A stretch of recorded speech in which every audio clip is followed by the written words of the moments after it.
রূপকথার মতো বিশ্বকাপকে ভারতের প্রথম অংশগ্রহণে উঠল নকআউটে স্পেনের কাছে হেরে উরুগুয়ের বিদায়। দেম্বেলের হ্যাটট্রিকে নরওয়েকে গুড়িয়ে দিল ফ্রান্স। কাটাবনে আল বারাকা টাওয়ারে আগুনে দুজনের মৃত্যু। নিয়ম ভেঙে আবাসিক ভবনে অফিস ভাড়া, ছিল না অগ্নি নির্বাপন ব্যবস্থাও। তদন্ত করে ব্যবস্থার ঘোষণা ফায়ার সার্ভিসের। অবশেষে দুয়ার খুলছে মালয়েশিয়া শ্রম বাজারের। 2-1 মাসে কর্মী পাঠানো শুরুর আশা। এবার এজেন্সি বাছাই করবে বাংলাদেশ। সিন্ডিকেট এড়াতে স্বচ্ছতা নিশ্চিতের তাগিদ। বিমান নামে গ্রাহকের 1000 কোটি টাকা আত্মসাৎ। ফারিস্টের সাবেক চেয়ারম্যান নজরুলের 8 মামলার তদন্ত প্রায় শেষ। নাম আসছে আওয়ামী লীগ সুবিধাভোগীদেরও শাস্তির তাগিদ। এবং ইরানে ফের যুক্তরাষ্ট্রের হামলা, কার্গো জাহাজে ড্রোন হামলার প্রতিশোধ। উপসাগরীয় অঞ্চলে মার্কিন ঘাঁটিতে পাল্টা আক্রমণ তেহরানের। যুদ্ধবিরতি চুক্তির লঙ্ঘন দাবি ট্রাম্পের। সময় সংবাদের সঙ্গে আছে আমি তাজমিলা খান। শুরুতেই ফিফা বিশ্বকাপের খবর। গোল পাননি এমবাপ্পে, মাঠে নামেননি হল্যান্ড। বোস্টনে এমবাপ্পে হল্যান্ডের দ্বৈরথ্য উপভোগের সুযোগ হয়নি দর্শকদের। তবে বিগ ম্যাচের সব আলো কেড়ে নিয়েছেন ওসমান দেমবেলে। বিশ্বকাপ ইতিহাসের দ্বিতীয় দ্রুততম হ্যাটট্রিকে ফ্রান্সকে বড় জয় উপহার দিলেন ব্যালন ডিওর জয়ী তারকা। নরওয়েকে 4-1 গোলে উড়িয়ে দিয়েছে গ্রুপ চ্যাম্পিয়ন হয়ে নকআউটে ফ্রান্স।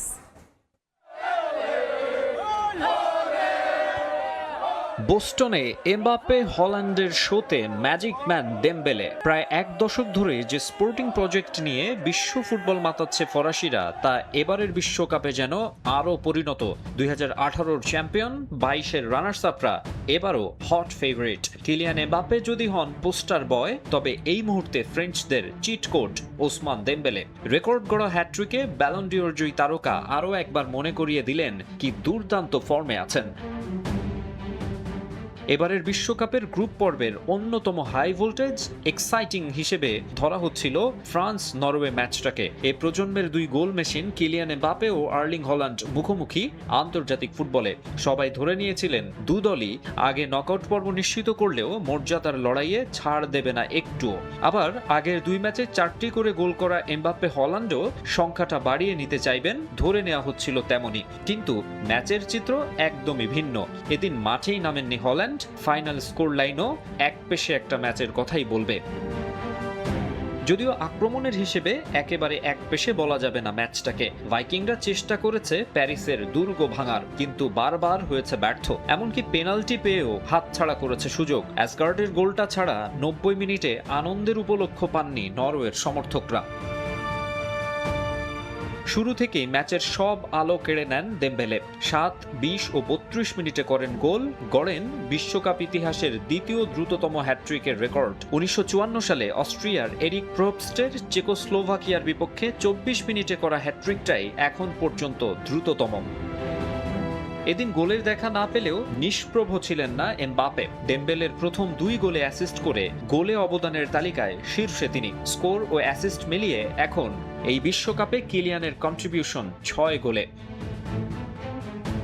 দেমবেলের হ্যাটট্রিকের পর আসরের প্রথম গোলের দেখা পেয়েছেন দেজিরে দুয়ে। হল্যান্ডের নরওয়েকে 4-1 গোলে বিধ্বস্ত করে আই গ্রুপে চ্যাম্পিয়ন হয়েই নকআউটে ফ্রান্স। রাউন্ড অফ 32-তে তাদের সম্ভাব্য প্রতিপক্ষ সি, ডি, এফ, জি ও এইচ গ্রুপের মধ্যে তৃতীয় সেরা কোনো দল। সব মিলিয়ে সেটা সুইডেন হওয়ার সম্ভাবনাই বেশি। অন্যদিকে group runners up Norway round of 32-তে পাচ্ছে আইভরি কোস্টকে। মাকসুম আলম খান, সময় সংবাদ। এমবাপ্পে দেমবেলেদের হাত ধরে তৃতীয় বিশ্বকাপ শিরোপার স্বপ্নে বিভোর ফরাসিরা। দল নিয়ে সমর্থকদের আত্মবিশ্বাস এখন তুঙ্গে। বড় পর্দায় ফ্রান্স নরওয়ে ম্যাচ দেখে প্যারিসের রাস্তায় জয় উদযাপন করেন তারা। আরও জানাচ্ছেন লুৎফর রহমান বাবু। এবারের বিশ্বকাপে গ্রুপ চ্যাম্পিয়ন হয়ে হট ফেভারিট ফ্রান্স তাদের নিজেদের শক্তিমত্তার পরিচয় দিয়েছে এই ম্যাচে। শুরু থেকে আক্রমণাত্মক খেলে ফ্রান্স। প্রথমার্ধেই 3 গোল দিয়ে বসে তারা নরওয়েকে। প্রথমার্ধে 1 গোল পরিশোধ করে নরওয়ে। দ্বিতীয়ার্ধেও তারা বেশ কয়েকটি সুযোগ পেলেও শেষ পর্যন্ত সেই সুযোগগুলো তারা কাজে লাগাতে পারেনি। এদিকে গ্রুপ পর্বে চ্যাম্পিয়ন হয়ে নকআউট পর্বে যাওয়া ফরাসি ফুটবল দলের জয়ে উচ্ছ্বাস আনন্দ প্রকাশ করেছেন ফুটবল সমর্থকরা। The good players with that, and we are very confident. Excited to see a very good players, and we have to win it this time, eventually against Argentina to get our revenge. And anyway, it's nice to be here. গতবার না পারলেও এবার তারা cup নিয়ে ঘরে ফিরবে, এমনটাই প্রত্যাশা ফরাসি ফুটবল সমর্থকদের। অনেকদিন পর এত সুন্দর একটা ম্যাচ দেখলাম যে কল্পনাতীত। এতে মনে হয় যে ফ্রান্স আগামী বিশ্বকাপ আমাদের ফ্রান্সে আসতেছে। দেমবালে যে হ্যাটট্রিক করেছে তাকে স্বাগত জানাচ্ছি। আমরা আশাবাদী এবারকার বিশ্বকাপ আমরা জিতবো।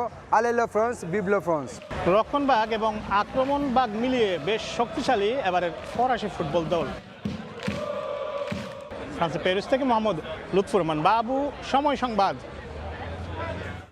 লিওনেল মেসিকে বেঞ্চে রেখে জর্ডানের বিপক্ষে মাঠে নামবে আর্জেন্টিনা। শুরুর একাদশে নয়, বদলি হিসেবে নামবেন এলএম10, এমনটাই জানিয়েছেন আলবিলেস্তেলে কোচ লিওনেল স্ক্যালোনি। জর্ডানের ডিফেন্সিভ অ্যাপ্রোচের কথা মাথায় রেখে গেম প্ল্যান সাজাচ্ছেন তিনি। ডালাস থেকে আরও জানাচ্ছেন এসএম ইকবাল। দাঁড়িয়ে আছি AT&T স্টেডিয়ামের যে অফিসিয়াল প্রেস কনফারেন্স রুম, সেই প্রেস কনফারেন্স রুমে। এখানেই কিছুক্ষণ আগে সংবাদ সম্মেলন করে গেছেন আর্জেন্টিনা জাতীয় ফুটবল দলের কোচ লিওনেল স্ক্যালোনি। স্ক্যালোনির এই সংবাদ সম্মেলনটা নানা কারণেই আজকে বিশেষ হয়ে আছে, কেননা এই সংবাদ সম্মেলনে তিনি প্রথমবারের মতো তার যে একাদশ সেটা তিনি ডিসক্লোজ করেছেন। আমরা যেমনটা দেখি লিওনেল স্ক্যালোনি সাধারণত তার স্কোয়াড নিয়ে সংবাদ সম্মেলনে কথা বলেন না, তবে আজ তিনি বেশ ফুরফুরে মেজাজে এসেছিলেন এবং এখান থেকে তিনি তার স্কোয়াড সম্পর্কে একটা ধারণা দিয়েছেন। সবার আগেই বলতে হয় লিওনেল মেসির কথা। গেল কয়েকদিন ধরেই গুঞ্জন লিওনেল মেসি এই ম্যাচটাতে অর্থাৎ জর্ডানের বিপক্ষে খেলছেন কিনা, কেননা আর্জেন্টিনার রাউন্ড অফ 32 নিশ্চিত হয়ে গিয়েছে। তবে স্ক্যালোনি স্পষ্ট করে দিয়েছেন যে লিওনেল মেসি জর্ডানের বিপক্ষে শুরুর একাদশে থাকছেন না। লিওনেল মেসিকে নিয়ে সবার আগ্রহ, সে খেলছে কিনা। আপনারা এমন প্রশ্ন করবেন, স্বাভাবিক। জর্ডানের বিপক্ষে সে হয়তো খেলবে, কিন্তু শুরুর একাদশে থাকছে না এটা নিশ্চিত। এই ম্যাচে আমরা অনেককেই সুযোগ দেব, আমার বিশ্বাস তারা ভালো করবে। জর্ডান আমরা যেটা জানি সাধারণত অনেকটা ডিফেন্সিভ মোডে খেলে থাকে। স্ক্যালোনিও সংবাদ সম্মেলনে তাই বলেছেন, অন্তত 5 জন ডিফেন্ডার জর্ডানের এই ম্যাচে খেলতে পারেন, সেটা মাথায় রেখে লিওনেল স্ক্যালোনি স্কোয়াড সাজাবেন। তবে তিনি আভাস দিয়েছেন অন্তত 6 থেকে 7 জন ফুটবলারের এই ম্যাচে আর্জেন্টিনার হয়ে বিশ্বকাপের অভিষেক হতে পারে।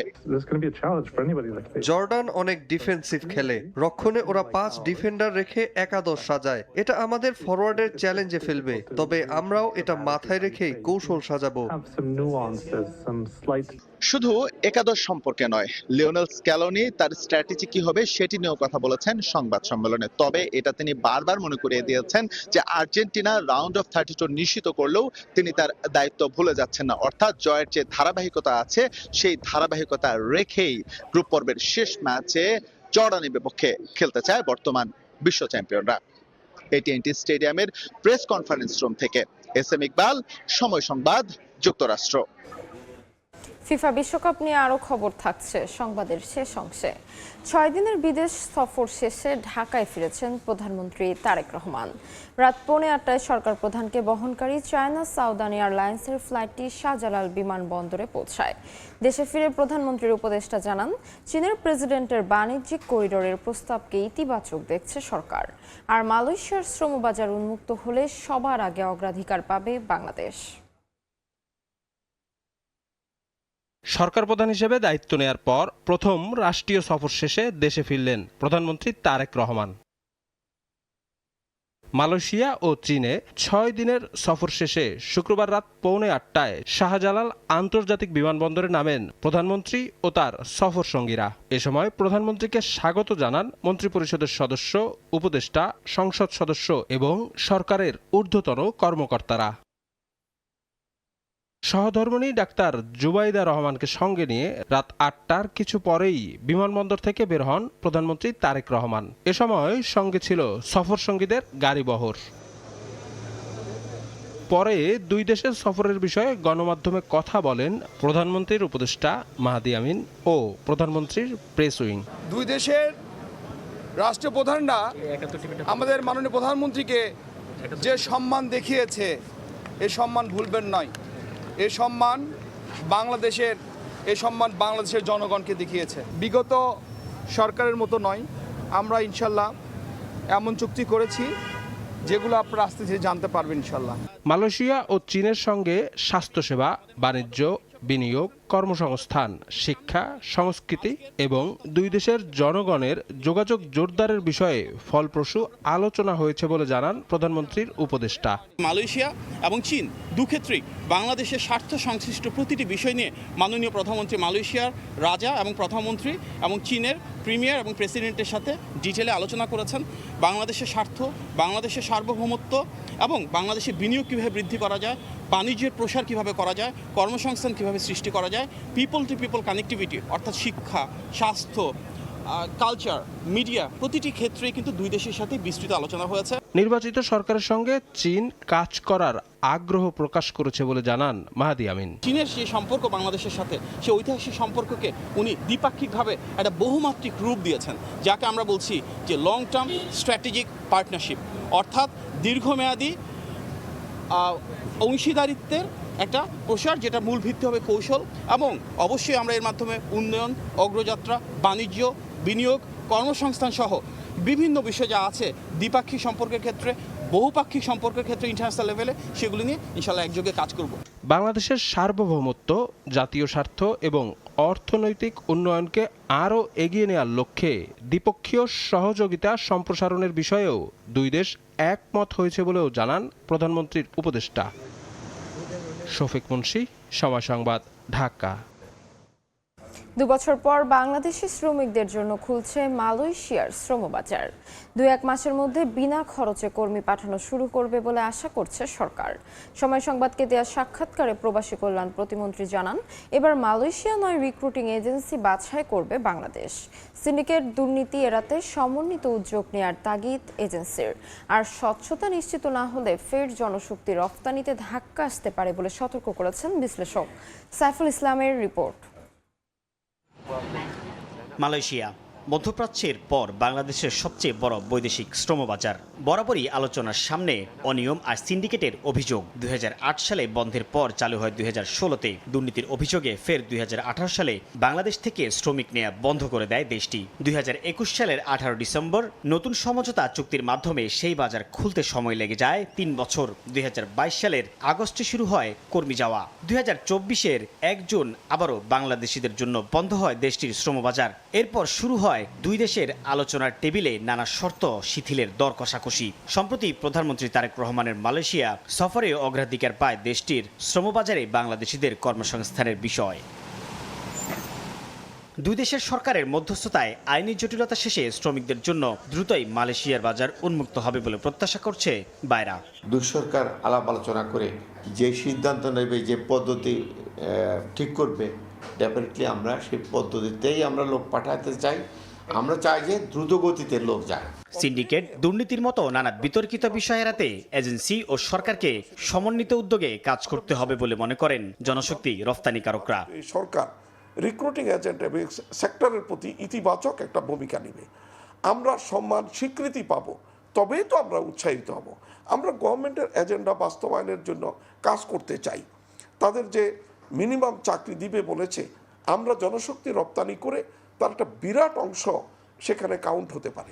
আশার পালে যখন হাওয়া লাগছে, তখন অর্থনীতিবিদরা সতর্ক করছেন, কর্মী পাঠানোর প্রতিটি ধাপে স্বচ্ছতা ও জবাবদিহিতা নিশ্চিত না হলে ভেস্তে যেতে পারে আগামী 5 বছরে বিদেশে 1 কোটি মানুষের কর্মসংস্থান তৈরি করতে দেয়া সরকারের নির্বাচনী ইস্তেহার। সরকার যদি প্রতিশ্রুতিবদ্ধ হয় যে এমন একটা সিস্টেম চালু করবে, ফলে শ্রমিকের অভিবাসন খরচ কমে আসবে, এটা কিন্তু সরকারের হাতে আমি মনে করি। এমন সম্ভাবনা শঙ্কার মধ্যেই সময় সংবাদকে দেয়া সাক্ষাৎকারে প্রবাসী কল্যাণ প্রতিমন্ত্রী জানান, 1 থেকে 2 মাসের মধ্যে বাংলাদেশিদের জন্য মালয়েশিয়ার শ্রমবাজার খোলার আশার কথা, যেখানে কর্মী যাবে বিনা খরচে। জয়েন্ট ওয়ার্কিং কমিটির মিটিং করে 2-1 মাসের মধ্যে সমাধানে পৌঁছানো যায়, তাহলে তো 2-1 মাসের এটা ওপেন হয়ে যেতে পারে। প্রতিমন্ত্রী জানান, এবার মালয়েশিয়া রিক্রুটিং এজেন্সি বাছাই করবে বাংলাদেশ। মালয়েশিয়ান কর্তৃপক্ষ হচ্ছে বাংলাদেশ থেকে লোক যাওয়ার ক্ষেত্রে রিক্রুটিং এজেন্সি সিলেক্ট করবে, সিন্ডিকেট, সেই দায়টা তো আমাদের উপরে আসে। তো আমরা এই চুক্তির এই ধারাটাকে সংশোধন করার জন্য জয়েন্ট ওয়ার্কিং কমিটিতে বলা হয়েছে, এবং এখানে মালয়েশিয়ার প্রধানমন্ত্রী বলেছে 0 কস্টে আপনার যেন লোক যেতে পারে। 2024 সালে মালয়েশিয়ায় যেতে না পারা 7,873 জন কর্মীকে পাঠানোর জন্য সরকারি সংস্থা বয়োসেলকে দায়িত্ব দেওয়া হলে এখন পর্যন্ত প্রায় 3,000 যেতে পেরেছেন। বাকিদের ব্যাপারেও আলাদা সিদ্ধান্ত নেয়ার তাগিদ খাত সংশ্লিষ্টদের। সাইফুল ইসলাম, সময় সংবাদ, ঢাকা। রাজধানীর কাঁটাবনে আল বারাকা টাওয়ারের 12 তলায় আগুন লেগে মারা গেছেন দুজন। শুক্রবার মধ্যরাতে অগ্নিকাণ্ড নিয়ে ফায়ার সার্ভিস জানায়, বহুতল ভবনটিতে অগ্নি নির্বাপনের ব্যবস্থা ছিল না। এছাড়া আবাসিক ভবন হলেও নিয়ম বহির্ভূতভাবে ভাড়া দেওয়া হয়েছিল অফিস। তদন্ত করে ব্যবস্থা নেওয়া হবে বলে জানায় ফায়ার সার্ভিস। শুক্রবার রাত 1টার দিকে রাজধানীর এলিফ্যান্ট রোডের কাঁটাবনের 14 তলা বিশিষ্ট আলবারাকা টাওয়ারের 12 তলায় আগুনের সূত্রপাত। মুহূর্তেই ছড়িয়ে পড়ে উপর ও নিচ তলায়, আটকা পড়েন অনেকে। নিরাপদে নেমে আসা বাসিন্দারা জানান, ভবনটি আবাসিক হলেও আগুন লাগা ফ্লোরটিতে রয়েছে আইনজীবীদের চেম্বার। সেখানে আটকে পড়া দুজন মুঠোফোনে উদ্ধারের আকুতি জানানোর পর তাদের সঙ্গে আর যোগাযোগ করা সম্ভব হয়নি। পাশের ফ্ল্যাটের লোকজন চিল্লায় বলতেছে হচ্ছে টপ 10-এর বিল্ডিং আগুন। তখন হচ্ছে আমরা দৌড়ে চলে আসছি, ফ্যামিলি নিয়ে নিচে নেমে চলে আসছি। এখন দেখেন 88টা ফ্যামিলি থাকে। একজনকে ফোন দিয়েছে যে আমরা ভিতরে মানে 2জন লোক ছিল, এখন জানি না উনি কোথায়। ঠাস ঠাস মানে কাজ ভাঙার আওয়াজ, মানে মনে হচ্ছে কেউ মানে প্লেট ভাঙতেছে বা ভেঙে পড়ছে, এরকম মনে হচ্ছে। একজন ফোন করে জানাইছে যে স্যার আগুন লাগছে, আমাকে বাঁচান, আর কিছু বলে নাই। তারপর থেকে আর ফোনে পাচ্ছি না। 2 ঘন্টার চেষ্টায় আগুন নিয়ন্ত্রণে আনে ফায়ার সার্ভিসের 6টি ইউনিট। মুমূর্ষ অবস্থায় উদ্ধার করে দুজনকে হাসপাতালে পাঠালে তাদের চিকিৎসক মৃত ঘোষণা করেন বলে জানান নিউ মার্কেট থানার ভারপ্রাপ্ত কর্মকর্তা। ওখানে অ্যাডভোকেট নোমান সাহেব থাকতেন, তার সহকারী আরেকজন 13 তলার উনি অ্যাডভোকেট, আরেকজন অ্যাডভোকেটের সহকারী তিনি। একজনের নাম আপাতত যেটুকু পেয়েছে সালাম, তার বাড়ি বগুড়া, আরেকজনের নাম জনি, তার বাড়ি কিশোরগঞ্জ। এতটুকু পেয়েছি, বিস্তারিত তথ্য আমরা সংগ্রহের চেষ্টা করছি। ফায়ার সার্ভিস জানায়, আল বারাকা টাওয়ারের অগ্নি নির্বাপন ব্যবস্থা ছিল না। এছাড়া নিয়ম বহির্ভূতভাবে আবাসিক ভবনে অফিস ভাড়া দেওয়া হয়েছিল। যেহেতু অগ্নি নির্বাপন ব্যবস্থা আমরা কোনো কিছুই পাই নাই, সেহেতু আমাদের নীতিমালার বাইরে এই বিল্ডিংটা অবস্থা। আবাসিক যদি ভবন হয় সেখানে ল চেম্বার থাকা কোনো অবস্থায় ঠিক না। যদি আবাসিক কাম বাণিজ্যিক হয় সেখানে থাকতে পারে। আগুন লাগার কারণ নিশ্চিত করে বলতে পারেনি ফায়ার সার্ভিস। তদন্ত করে ব্যবস্থা নেওয়ার কথা জানায় সংস্থাটি। শফিকুজ্জামান রুবেল, সময় সংবাদ, ঢাকা। সময় সংবাদে আরো থাকছে, 6 মাস পর খোলা হলো কিশোরগঞ্জের পাগলা মসজিদের দান বাক্স। 13টি সিন্ধুকে মিলল 43 বস্তা টাকা। চলছে গণনা, পাওয়া গেছে বৈদেশিক মুদ্রা, স্বর্ণ অলংকারও।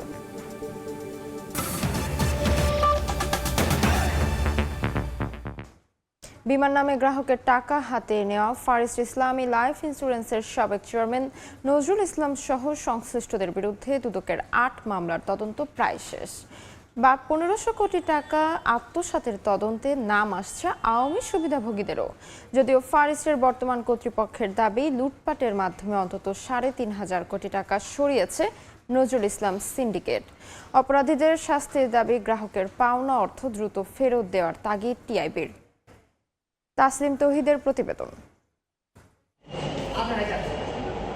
পাসপোর্ট নিতে এসে দুদকের হাতে ধরা পড়েন ফারিস্ট ইসলামী লাইফ ইন্স্যুরেন্সের সাবেক চেয়ারম্যান নজরুল ইসলাম। গ্রাহকের 207 কোটি টাকা আত্মসাতের মামলায় গত বছরের অক্টোবরে তাকে গ্রেফতার করা হয়। তবে লুটপাট কেবল এই 207 কোটি টাকাতেই সীমাবদ্ধ নয়। দুদকের তথ্য বলছে, 2010 থেকে 2021 সাল পর্যন্ত নজরুল ইসলামের নেতৃত্বে একটি সিন্ডিকেট জমি কেনা সহ নানা উপায়ে প্রায় 1500 কোটি টাকা লুটপাট করে। নজরুল ইসলাম ছাড়াও গ্রেফতার হয়েছে সাবেক এমডি হিমায়তুল্লাহ। বাকিরা এখনও বাইরে। এসব অভিযোগে দুদকের 8 মামলার বেশিরভাগেরই তদন্ত প্রায় শেষ। চার্জশিট দেওয়া হবে যে কোনো সময়। বিভিন্নভাবে আত্মসাতের অভিযোগে দুদকে অনেকগুলো অভিযোগ আসে। সেসব অভিযোগ তদন্ত শেষে দুদক থেকে ইতিমধ্যে 8টি মামলা দায়ের করা হয়েছে এবং এগুলো বর্তমানে তদন্তাধীন রয়েছে। রাজনৈতিক ছত্রছায়া যেহেতু হয়েছিল এই অপকর্মগুলা, সে কারণে আপনার এই মামলা দায়ের করা কিংবা অনুসন্ধানে ডিলে হয়েছিল। দ্রুততম সময়ের মধ্যে এই সমস্ত মামলার অনুসন্ধান কার্য সম্পন্ন হবে এবং আসামিদের বিরুদ্ধে আমরা চার্জশিট দাখিল করতে পারব। 40 লাখ গ্রাহকের এই ফারিস্ট ইসলামী লাইফ ইন্স্যুরেন্সের বর্তমান পরিচালনা পর্ষদ নিম্নয়ের খেটে খাওয়া মানুষসহ গ্রাহকদের প্রাপ্য অর্থ বুঝিয়ে দিতে হিমশিম খাচ্ছে। ফারিস্টের বর্তমান কর্তৃপক্ষের দাবি, আওয়ামী শাসনামলে 1 দশকে জমিসহ নানা খাতে অন্তত 3500 কোটি টাকা সরিয়েছে নজরুল ইসলাম সিন্ডিকেট। 2021 পর্যন্ত 3500 কোটি প্লাস টাকা এই কোম্পানি থেকে আত্মসাৎ হয়। তৎকালীন বোর্ডের 2-3 জন এবং ম্যানেজমেন্টের কতিপয় শীর্ষস্থানীয় কর্মকর্তার যোগসাজশ। যারা অ্যারেস্ট হয় তাদেরকে অ্যারেস্ট করা এবং যারা অ্যারেস্ট হয়েছে তাদের সম্পদ ক্রোক করে তাদের যে টাকা আত্মসাৎ করেছেন এবং বিদেশে প্রচার করেছেন এই টাকাটা এনে গ্রাহকের আমাদের কোম্পানিকে ফিরিয়ে দিয়ে আমাদের গ্রাহকদেরকে ফিরিয়ে দেওয়া, এটা আমি মনে করি খুবই সম্ভব যদি আন্তরিক হন। আর আর্থিক প্রতিষ্ঠান থেকে লুটপাটে জড়িতদের বিরুদ্ধে ব্যবস্থা নেওয়ার তাগিদ টিআইবির। যাদের বিরুদ্ধে মামলা সেটাকে দুদক হোক বা অন্য যে কোনো আর্থিক মামলা আর্থিক প্রতিষ্ঠান সংক্রান্ত মামলা হিসেবেও তার যথাযথ প্রক্রিয়া অনুসরণ করে যাদের বিরুদ্ধে অভিযোগ তাদেরকে জবাবদিহিতার আওতায় আনতে হবে। দুদকের তথ্য বলছে ফারিস্ট থেকে লুটপাট করে সাবেক চেয়ারম্যান নজরুল ইসলাম অন্তত 100 কোটি টাকার অবৈধ সম্পদ গড়েছেন। তাসলিম তৌহিদ, সময় সংবাদ, ঢাকা। দলিল নিবন্ধনের 3.5 মাস আগে ভূমি অধিগ্রহণের টাকা ছাড় করেন অতিরিক্ত জেলা প্রশাসক। অভিযোগ উঠেছে পাওয়ার অফ অ্যাটর্নির ভুয়া দলিল দিয়ে একজনের টাকা তুলে নিয়েছেন আরেকজন। এই অনিয়ম হয়েছে ঢাকা রংপুর মহাসড়ক 4 লেনে উন্নতিকরণ প্রকল্পে। গাইবান্ধা থেকে হেদায়েতুল ইসলাম বাবুর রিপোর্ট। ঢাকা রংপুর মহাসড়ক 4 লেন উন্নীতকরণ প্রকল্পে পলাশবাড়ির সাইদুর রহমান ও শামসুল আলমের কাছ থেকে 1.25 শতক জমি অধিগ্রহণ করে সরকার। 2025 সালের 15 ডিসেম্বর অতিরিক্ত জেলা প্রশাসক আল মামুনের আদেশে অধিগ্রহণের 18,975 টাকার পুরোটাই তুলে নেন শামসুল আলম। 2025 সালের 1 সেপ্টেম্বরের আদেশে বলা হয় সাইদুর রহমান সম্পূর্ণ টাকা তুলে নেয়ার জন্য শামসুল আলমকে 6,886 নম্বর পাওয়ার অব অ্যাটর্নির দলিল করে দেন। সে অনুযায়ী টাকা ছাড় করা হয়। 1 সেপ্টেম্বর আদেশ হলেও 3 মাস পরে 15 ডিসেম্বর নিবন্ধন হয়েছে পাওয়ার অব অ্যাটর্নির দলিল।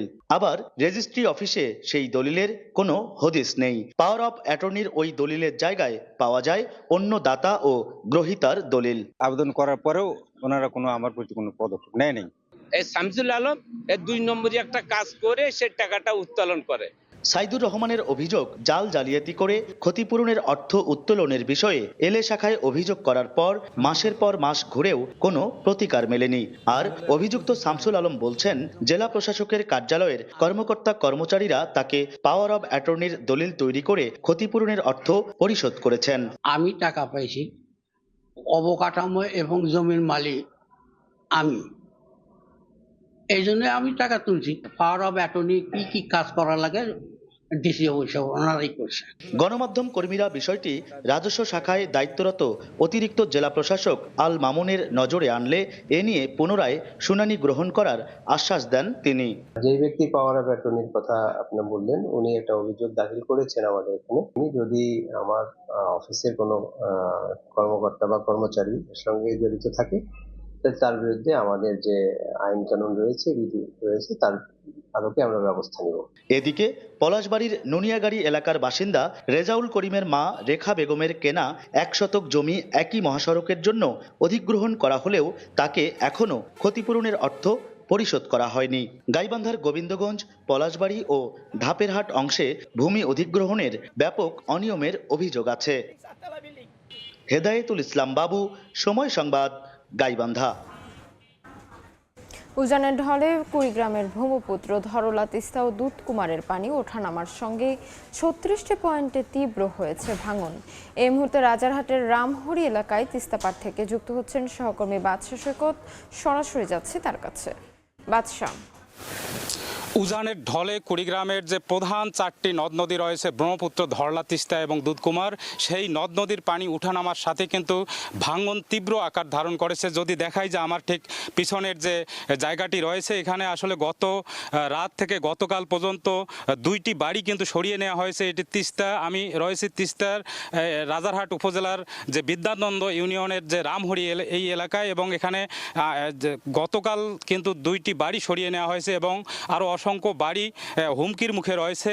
আর যে বিষয়টি দেখাই যে এখানে আসলে পাট ক্ষেত রয়েছে এবং যে আরও কিছু বাড়ি, এবং আমরা যেটা দেখেছি যে এই সব কিছু কিন্তু হুমকির মধ্যে রয়েছে এবং এই বাড়িঘর ভাঙ্গার মধ্যেই এখানে কিন্তু পানি উন্নয়ন বোর্ড সামান্য কিছু বস্তা ফেলেছে এবং যে বস্তা দিয়ে স্থানীয়রা যেটা জানিয়েছেন যে এই বস্তা দিয়ে কিন্তু এই ভাঙন রোধ করা সম্ভব না, যার কারণে তারা দাবি জানিয়েছেন যে এখানে যেন দ্রুত আরও বস্তা ফেলা হয়, বালু ভর্তি জিও ব্যাগ ফেলা হয় হয় তাহলে কিন্তু এই এলাকাটা রক্ষা পাবে। আর যেটি জানাই যে কুড়িগ্রামের যে বন্যা সতর্কীকরণের যে পূর্বাভাস এর আগে যেটি ছিল, সেখানে কিন্তু পানি বৃদ্ধি পাওয়ার পর সেই পানি না নামতেই আবারও কিন্তু যে বন্যা সতর্কীকরণ কেন্দ্র যে পূর্বাভাস দিয়েছে যে আগামী 2 জুলাই পর্যন্ত ভারতের উজানে বা এই নদ নদীর উজানে ভারতের অংশে ভারী বৃষ্টিপাতের ফলে কিন্তু এই নদ নদীতে আবারও বন্যা পরিস্থিতির সৃষ্টি হবে এবং যার কারণে কিন্তু এই নদ নদীর পানি আবারও কিন্তু বাড়তে শুরু করেছে। সকাল থেকে আমরা যেটা দেখেছি যে কুড়িগ্রামের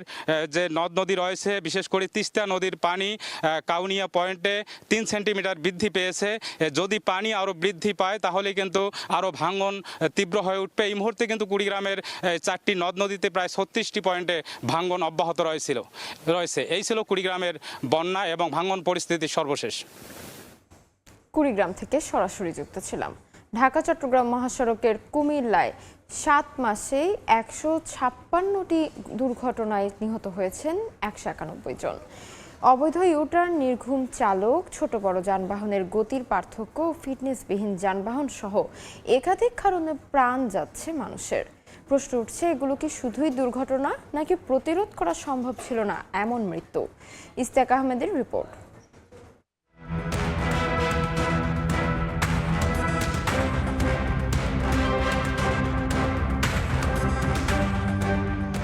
একটি খুন হলে দেশ জুড়ে শুরু হয় আলোচনা, অথচ সড়কে একের পর এক প্রাণ ঝরলেও কয়েকদিন পর সবকিছু যেন স্বাভাবিক। কেউ ফেরেন লাশ হয়ে, কেউ বেঁচে থাকেন আজীবনে পঙ্গুত্ব নিয়ে। গত 7 মাসে কুমিল্লার সড়কে প্রাণ গেছে 191 জনের। এইসব মৃত্যু কি শুধুই দুর্ঘটনা? ভৌগোলিক অবস্থানের কারণে দেশের দক্ষিণ পূর্বাঞ্চলের প্রবেশদ্বার কুমিল্লা। জেলার উপর দিয়ে গেছে ঢাকা চট্টগ্রাম জাতীয় মহাসড়ক, এছাড়া কুমিল্লা সিলেট আঞ্চলিক মহাসড়ক এবং চাঁদপুর, নোয়াখালী ও লক্ষ্মীপুরমুখী গুরুত্বপূর্ণ সড়কগুলোরও কেন্দ্রবিন্দু এই জেলা। ফলে প্রতিদিন হাজার হাজার যানবাহন আর লাখো মানুষের যাত্রার চাপ বহন করতে হয় কুমিল্লার সড়ককে। বিআরটিএ ও জেলা আইনশৃঙ্খলা কমিটির তথ্য মতে গত 7 মাসে কুমিল্লার সড়কে দুর্ঘটনা ঘটেছে 156টি, মামলা হয়েছে প্রায় 140টি, প্রাণ গেছে 191 জনের আর আহত হয়েছেন 154 জন। সবচেয়ে বেশি দুর্ঘটনা ঘটেছে চৌদ্দগ্রাম 44টি, দাউদকান্দি 22টি, বুড়িচং 18টি, সদর দক্ষিণ 15টি, চান্দিনা 15টি। বছরের পর বছর দুর্ঘটনার তালিকায় ঘুরে ফিরে আসছে একই এলাকার নাম, তবু কমছে না প্রাণহানি। দুর্ঘটনার কারণ নিয়ে চালক ও পথচারীদের আছে নানা অভিমত। কাটা দিয়ে গাড়ি দম করে ঘুরিয়ে হঠাৎ করে গাড়ি ঘুরালেবার পরে হয়তো স্পিডে গাড়ি আছে, ব্রেক দিলে আর ব্রেকে কাজ হয়নি। একটা না হারা তো লাইন 24 ঘন্টায় গাড়ি চালান, এদের গাড়ি চালানো কোনো হিসাব কিতাব নাই। এই সমস্যার কারণে অ্যাক্সিডেন্টগুলো হয়। অটো মনে করেন আমগো গতি থেকে আসি, অটো মনে করেন আমগো স্পিডে চালাইতো, ওইটা ফাট করে রাস্তার মধ্যে ঘুরালায়, এই কারণে দুর্ঘটনাটা বেশি ঘটে। মহাসড়কে নিরাপদ যাতায়াত নিশ্চিত করার দায়িত্ব একক কোনো সংস্থার নয়। আইন প্রয়োগ করার কথা হাইওয়ে পুলিশের, চালক ও যানবাহনের মান নিশ্চিত করার কথা বিআরটিএর, আর নিরাপদ সড়ক অবকাঠামো গড়ে তোলার কথা সড়ক ও জনপথ বিভাগের। তবে একের পর এক দুর্ঘটনায় প্রশ্ন উঠছে, দায়িত্বপ্রাপ্ত সংস্থাগুলোর সমন্বিত কার্যক্রম কতটা কার্যকর। অথবা এই অবৈধ ডিভাইডার সহ আমাদের যদি সার্ভিস লাইনটা যদি হচ্ছে আমরা অতি দ্রুত যদি চালু করতে পারি, এই সড়ক দুর্ঘটনার মাত্রা কমে যাবে। যাদের লাইসেন্স মাধ্যমে তারা ভারী লাইসেন্স জন্য আবেদন করছে, তারপরে আবেদনকারী স্লিপ পাইছে, এরকম আমরা পেয়েছি। খুব দ্রুত আইনের আওতায় না আনতে পারে, দৃষ্টান্ত তৈরি করতে না পারে, তাহলে এই জিনিসগুলো কিন্তু চলতেই থাকবে। তো আমাদের প্রধান কাজ হচ্ছে এখন এই জিনিসগুলোকে দৃষ্টান্তের আওতায়, আইনের আওতায় আনা এবং দৃষ্টান্তমূলক শাস্তির ব্যবস্থা করলে আশা করি এগুলো বন্ধ হয়ে যাবে। দুর্ঘটনার পর তদন্ত হয়, নির্দেশনাও আসে, কিন্তু থামে না মৃত্যু। তাই ভুক্তভোগীদের প্রশ্ন, আর কত মানুষ লাশ হলে ঘুম ভাঙবে প্রশাসনের? ইশতিয়াক আহমেদ, সময় সংবাদ, Comilla. EDF Aluminium, redefine possibilities. সময় সংবাদে আরও থাকছে, ভূমিকম্পে লন্ডভন্ড ভেনেজুয়েলায় লাশের সারি, নিহত বেড়ে 920, নিখোঁজ অর্থ লক্ষ। ধ্বংসস্তূপে আটকা পড়াদের উদ্ধারের চেষ্টা, নতুন করে 4.9 মাত্রার ভূমিকম্প। আরএফএল ওয়াটার পাম্পের রোটর এখন আরো উন্নত আর বিদ্যুৎ সাশ্রয় হয় 20% পর্যন্ত। সীমান্তে পুশিন ঠেকাতে মেহেরপুরে কঠোর অবস্থানে রয়েছে বিজিবি। গতকাল আবারও শহরতলা সীমান্ত দিয়ে পুশিনের চেষ্টা করে বিএসএফ। এই মুহূর্তে মেহেরপুরে রয়েছেন রিপোর্টার বেনিয়ামিন, সরাসরি যাচ্ছি তার কাছে। বেনিয়ামিন,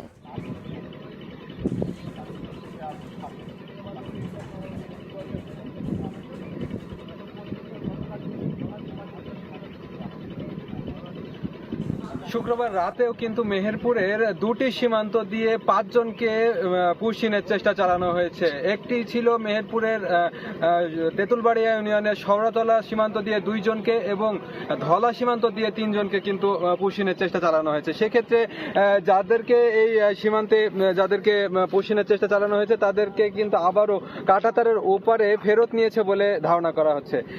এই নিয়ে মেহেরপুরে এই গেল 20 দিনে কিন্তু 25 জনকে এইভাবে সীমান্তের বিভিন্ন 5টি সীমান্ত দিয়ে তাদেরকে পুশিনের চেষ্টা চালানো হয়েছে এবং তাদেরকে কিন্তু পরবর্তীতে বিজিবির বাধার কারণে কিন্তু তাদেরকে বাংলাদেশে ঢুকতে দেওয়া হয়নি এবং পরবর্তীতে তাদের কাঁটাতারের উপরে আবারও নিয়ে যাওয়া হয়েছে।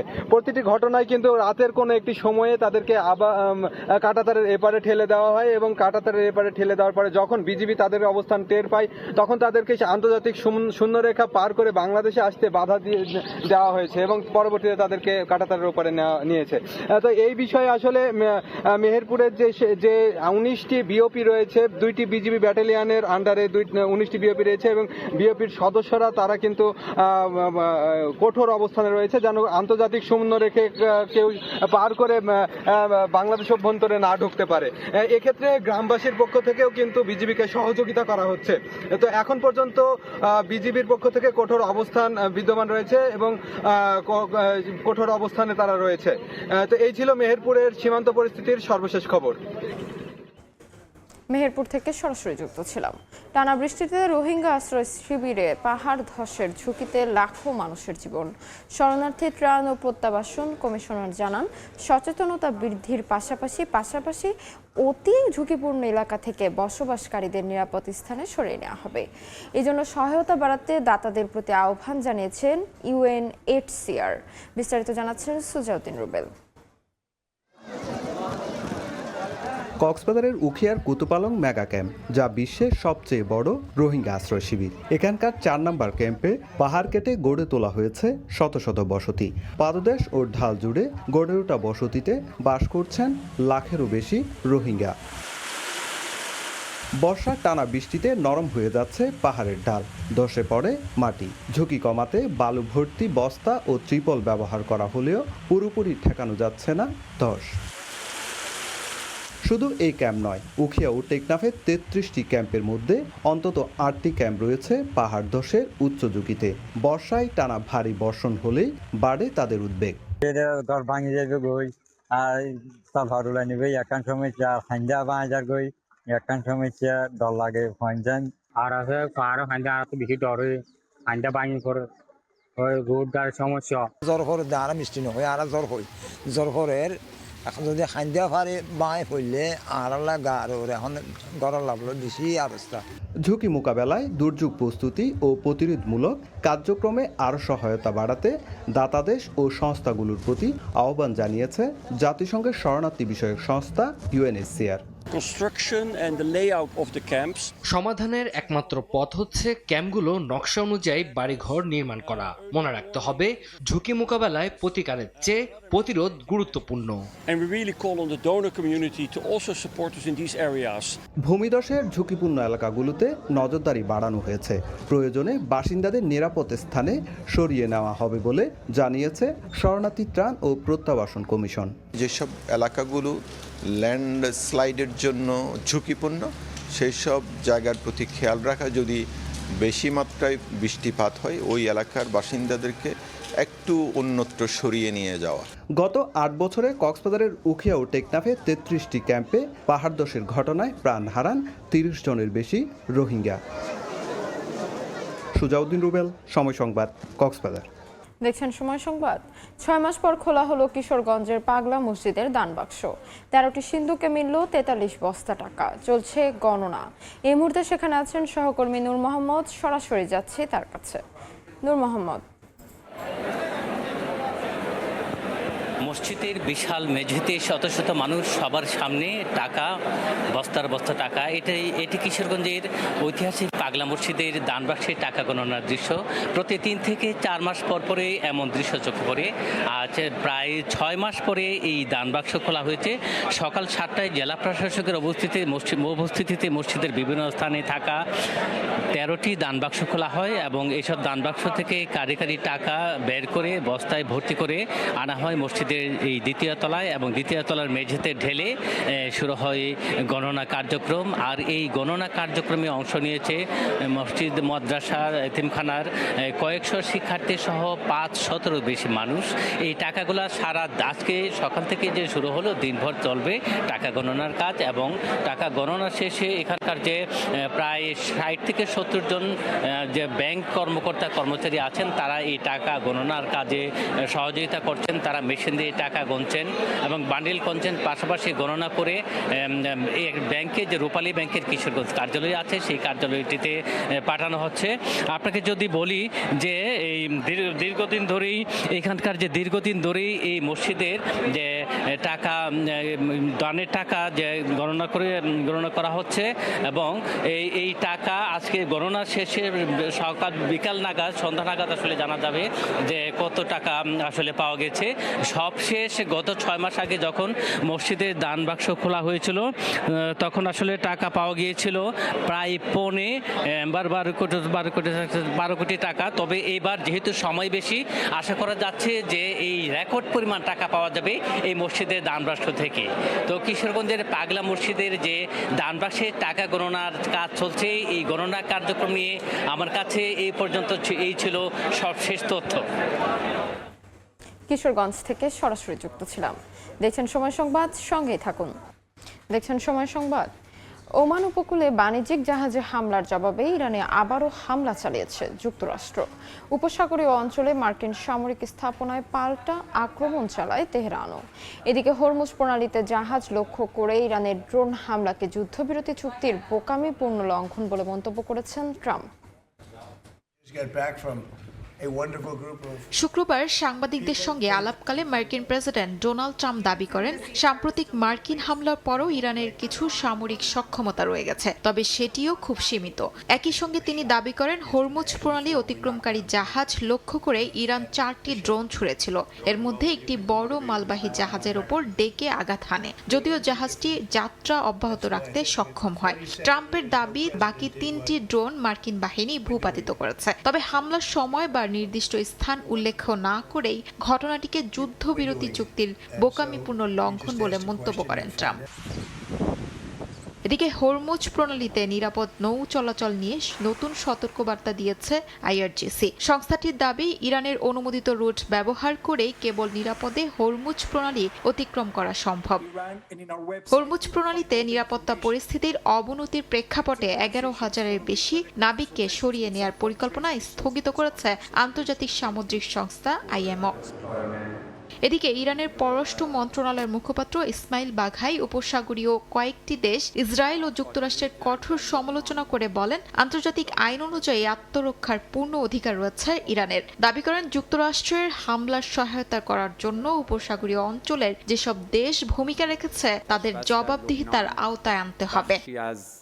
শিউলি রোসা, সময় সংবাদ। ভেনেজুয়েলায় পরপর 2টি শক্তিশালী ভূমিকম্পে প্রাণহানি বেড়ে দাঁড়িয়েছে 920 জনে, আহত 3000-এরও বেশি। ধ্বংসস্তূপের নিচে এখনও আটকা আছেন অন্তত 172 জন। নিখোঁজের তালিকা ছাড়িয়েছে 50,000। চলছে উদ্ধার অভিযান। এর মধ্যেই ভেনেজুয়েলায় নতুন করে 4.9 মাত্রার ভূমিকম্প আঘাত এনেছে। চারিদিকে কেবলই ধ্বংসযজ্ঞ। পরপর 2টি শক্তিশালী ভূমিকম্পে বিধ্বস্ত ভেনেজুয়েলার উত্তরাঞ্চল। হু হু করে বাড়ছে নিহতের সংখ্যা, আহত হয়েছেন কয়েক হাজার। এখনও ধ্বংসস্তূপের নিচে আটকে আছেন শতাধিক মানুষ। নিখোঁজের তালিকা ছাড়িয়েছে 50,000। সবচেয়ে ক্ষতিগ্রস্ত লাইগুয়েরা অঞ্চল থেকে পর্যন্ত 200-রও বেশি মানুষকে উদ্ধার করা হয়েছে। অন্তর্বর্তীকালীন প্রেসিডেন্ট ডেলসি রদ্রিগেজ জানান মূল ভূমিকম্পের পর ইতিমধ্যেই 214টি পরাঘাত অনুভূত হয়েছে, যা উদ্ধার কাজকে আরও ঝুঁকিপূর্ণ ও জটিল করে তুলছে। তবুও জীবিতদের উদ্ধারে দিনরাত কাজ চালিয়ে যাচ্ছেন উদ্ধারকর্মীরা। রাজধানী কারাকাস সহ বিস্তীর্ণ এলাকায় শত শত ভবন, হাসপাতাল, শিক্ষা প্রতিষ্ঠান, শপিং সেন্টার ও হাজারেরও বেশি অবকাঠামো ক্ষতিগ্রস্ত বা ধ্বংস হয়েছে। আহতদের চিকিৎসায় অস্থায়ী চিকিৎসা কেন্দ্র চালু করা হলেও চিকিৎসকরা বলছেন দুর্যোগের আগেই হাসপাতালগুলো ঔষধ ও চিকিৎসা সামগ্রীর তীব্র সংকটে ছিল। হাসপাতাল ও দুর্ঘটনাস্থলের বাইরে স্বজনদের উদ্বেগ উৎকণ্ঠা আরও ভারী করে তুলছে পরিস্থিতিকে। নিখোঁজ স্বজনদের খোঁজে শত শত মানুষ ভিড় করছেন বিভিন্ন আশ্রয় কেন্দ্রে ও চিকিৎসা কেন্দ্রে। এরই মধ্যেই ধ্বংসস্তূপের নিচ থেকে 3 ভাই বোনকে জীবিত উদ্ধারের ঘটনা কিছুটা আশার আলো দেখালেও অধিকাংশ পরিবার এখনও প্রিয়জনের অপেক্ষায়। উদ্ধার তৎপরতায় জোরদার হচ্ছে আন্তর্জাতিক সহায়তাও। উদ্ধারকারী দল প্রশিক্ষিত অনুসন্ধানী কুকুর, ড্রোন ও জরুরি সরঞ্জাম পাঠিয়েছে যুক্তরাজ্য, যুক্তরাষ্ট্র, নেদারল্যান্ডস, মেক্সিকো ও সুইজারল্যান্ড। যুদ্ধ জাহাজ ও পরিবহন বিমান মোতায়েনের পাশাপাশি 15 কোটি মার্কিন ডলারের সহায়তার ঘোষণা দিয়েছে ওয়াশিংটন। জাতিসংঘের মানবিক সহায়তা প্রধান টম ফ্লেচার বলেন, বিপর্যয় মোকাবেলায় বৈশ্বিক সমন্বিত উদ্যোগ প্রয়োজন এবং জাতিসংঘ সেই প্রচেষ্টার নেতৃত্ব দেবে। বিশ্লেষকদের মতে দীর্ঘদিনের অর্থনৈতিক সংকট, দুর্বল অবকাঠামো এবং রাজনৈতিক অস্থিরতা ভেনেজুয়েলার জন্য এই দুর্যোগ মোকাবেলাকে আরও কঠিন করে তুলেছে। শিউলি রোসা, সময় সংবাদ। দেখছেন সময় সংবাদ। ক্রীড়াবিদদের সুযোগ সুবিধা নিশ্চিত করতে না পারলে বিশ্ব ক্রীড়াঙ্গনে তারা সফলতা লাভ করতে সক্ষম হবে বলে মন্তব্য করেছেন বাংলাদেশ অলিম্পিক অ্যাসোসিয়েশনের সভাপতি ও সেনাবাহিনীর প্রধান জেনারেল ওয়াকারুজ্জামান। সকালে রাজধানীর আর্মি স্টেডিয়ামে অলিম্পিক ডে 2006 উপলক্ষে আয়োজিত র্যালির উদ্বোধনী অনুষ্ঠানে তিনি কথা বলেন। সকাল 7টায় শুরু হবে র্যালি, পরে বিভিন্ন প্রতিষ্ঠানের শিক্ষার্থীদের অংশগ্রহণে নানা রকমের ডিসপ্লে হয়। উপস্থিত অলিম্পিয়ানদের মাঝে বিশেষ সম্মাননা ও সনদ তুলে দেন সেনাপ্রধান।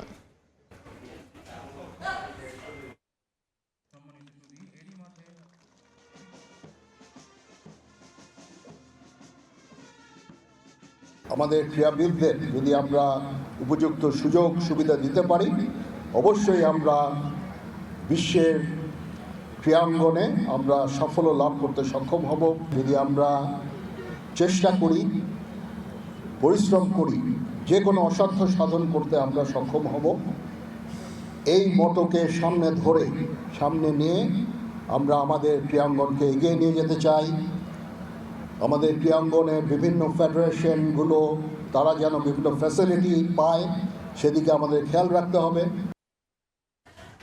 আবারও ফিফা বিশ্বকাপের খবর। প্রথমবার বিশ্বকাপে অংশগ্রহণ করে ইতিহাস গড়ল কেপ ভার্দে। সবচেয়ে কম জনসংখ্যার দেশ হিসেবে নকআউট পর্বে আফ্রিকার দেশটি। এদিকে স্পেনের কাছে হেরে বিশ্বকাপ থেকে বিদায় নিল উরুগুয়ে। 5-0 গোলে ইরাককে বিধ্বস্ত করে নকআউট পর্বের আরও কাছে চলে গেল সেনেগাল। মাত্র 5 লাখের কিছু বেশি জনসংখ্যার একটি দেশ, বিশ্বকাপের ইতিহাসে সবচেয়ে কম জনসংখ্যার দেশ হিসেবে নকআউট পর্বে ওঠার ইতিহাস গড়ল পশ্চিম আফ্রিকার দেশ কেপ ভার্দে। ম্যাচের শেষ বাঁশি বাজতেই কেউ খুশিতে চোখ ভেজায়, আবার অনেকে উল্লাসে মাতেন। টাকার অভাব, ভিসা জটিলতায় মাকে বিশ্বকাপে নিজের প্রথম ম্যাচে স্টেডিয়ামে আনতে না পারা কেপ ভার্দের গোলরক্ষক ভোজিনহা এবারও ম্যাচ জয়ের অন্যতম নায়ক।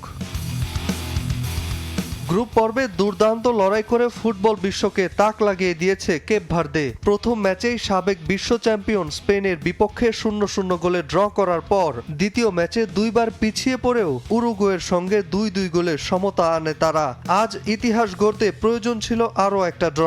সৌদির বিপক্ষে ম্যাচে প্রথমার্ধের যোগ করার সময়ে মোহাম্মদ কানোর হেড দারুণভাবে রুখে দেন ভোজিনহা। কেপ ভার্দেও একাধিক সুযোগ তৈরি করেছিল। 50তম মিনিটে কেভিন পিনার দূরপাল্লার শট অল্পের জন্য ক্রসবারের ওপর দিয়ে চলে যায়। নকআউটে প্রতিপক্ষ হিসেবে আর্জেন্টিনাকে পেয়েছে কেপ ভার্দে। এদিকে বিশ্বকাপে টিকে থাকতে জয়ের বিকল্প ছিল না উরুগুয়ের, কিন্তু বাঁচা মরার সেই ম্যাচে স্পেনের সামনে দাঁড়াতেই পারল না দলটি। 1-0 গোলে হেরে গ্রুপ পর্ব থেকেই বিদায় নিতে হয় দুবারের বিশ্ব চ্যাম্পিয়নদের। অন্যদিকে এই জয়ে গ্রুপ এইচ চ্যাম্পিয়ন হয়ে দাপটের সাথে শেষ 32-এ পা রাখল স্পেন। 42তম মিনিটে নিজেদের বক্সের ভেতর বল নিয়ন্ত্রণে বড় ভুল করেন অভিজ্ঞ গোলরক্ষক ফার্নান্দো মুসলেরা। সেই সুযোগ লুফে নেন midfielder Alex Baena. Group champion হওয়া স্পেনের প্রতিপক্ষ হতে পারে অস্ট্রিয়া বা আলজেরিয়ার মধ্যে যে কোনো এক দল।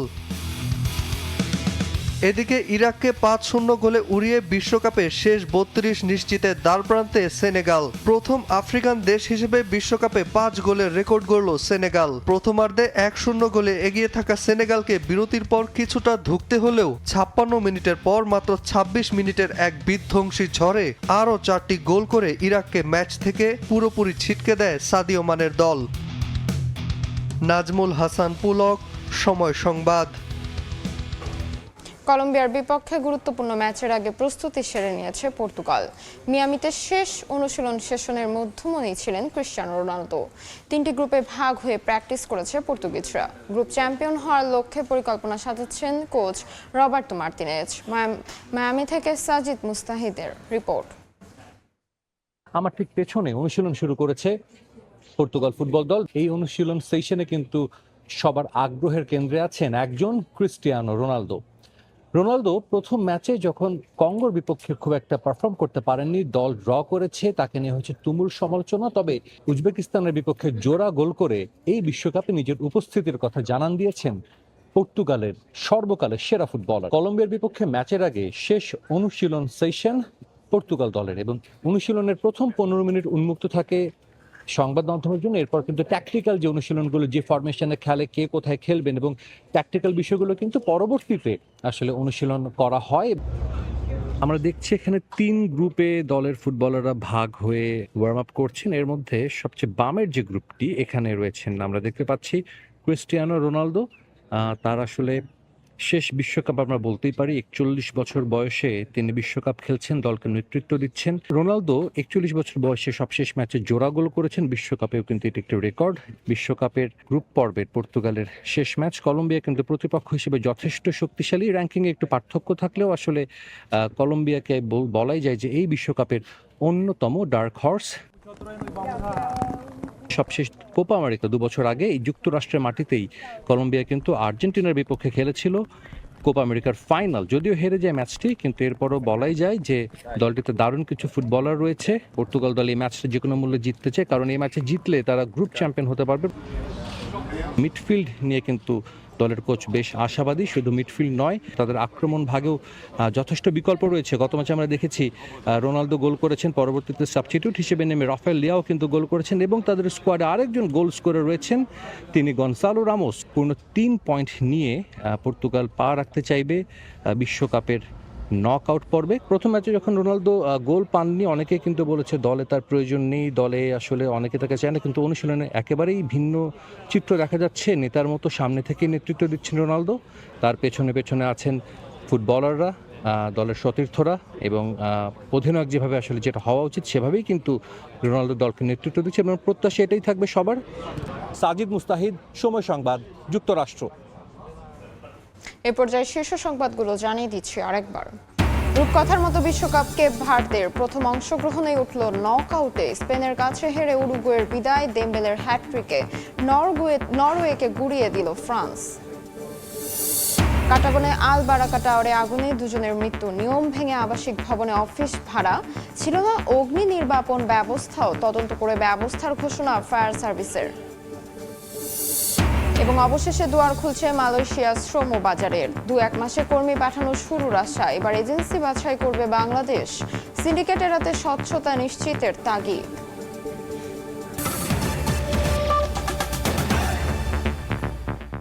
এই ছিল সকাল 10টার সময় সংবাদে। দর্শক, বিশ্বকাপ ফুটবলের মহাযজ্ঞ সরাসরি সম্প্রচার করছে সময় টেলিভিশন। দেখতে চোখ রাখুন সময়ের পর্দায়। এরপর এই সময়ের বাণিজ্য নিয়ে সঙ্গে থাকবেন সহকর্মী জিন্নাত রাজস্বা। তাজমিলা, আপনাকে ধন্যবাদ। এ সময়ের বাণিজ্য নিয়ে আসছি কিছুক্ষণ পর, সঙ্গেই থাকুন সময়ের।